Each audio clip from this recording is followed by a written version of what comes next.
it's Army of Two: The 40th Day. It's a co-op game, as Army of Two the first one was. Co-op game from the ground up. It's about organic co-op in a disaster, which is the setting is in Shanghai, and it's about Rios and Salem, getting the hell out of Dodge while the city comes down around them, and kind of who they are as a team when no one's looking in that world. So that's kind of a top view of what we're talking about for the game. What we're showing tonight is obviously for the first time is our multiplayer experience, which is a much more robust, much more rich experience than it was in the first one, and we're also showing co-op deathmatch and also extraction as well. How's that feel? Yeah, it's deathmatch, but it has a co-op twist. So as I said, Army of Two is about co-op, and that's the campaign is all about co-op, and you kind of took that core co-op experience and wanted to put it into multiplayer as well. So now you've got in deathmatch, you run around with your partner and you work as a team. And even if you get the drop on a team, another partnership, and you're alone, they will kill you pretty quickly. So we've really been tuned and balanced to the way that moving together as a team is encouraged, and the only way to really do really well. Put even co-op, little co-op mechanics there. You can get like extra grenades from your partner, or you can heal each other and stuff. So it kind of has this plays to the whole co-op experience as well. And I think that's going to be a cool twist on the deathmatch.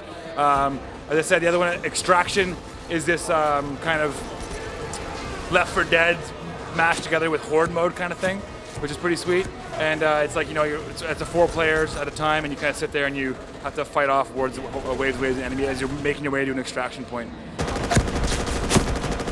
So yeah, it's a weapons kit system, so you can kind of go through and select what kit you want, and kits will be geared more towards certain kinds of players. So you can have like the close combat kit, which will be a shotgun or whatever, and like maybe a Magnum, so it's a little bit more tight. Then you have kind of long range stuff with sniper rifles, and you can really pick the kit that that you want to play with.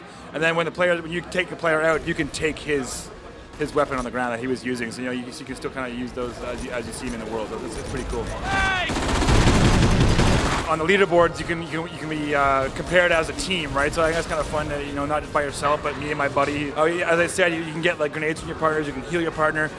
Just the actual mercenary feel about it, which is very Army of Two. So you have the masks and all that kind of stuff, and which feeds into the mask customization as well. So now you can actually design your own mask online and have it imported into the game. So I think there's a lot there that's unique to Army of Two, and also is fresh to kind of the multiplayer experience. Tonight we're here showing the multiplayer of Army of Two: The 40th Day. It's a lot of fun, and people are having a good time, shooting each other and getting into it. And look forward to this coming out on January 13th, 2010. And it's going to be on Xbox 360, PlayStation 3, and PSP as well. Incoming!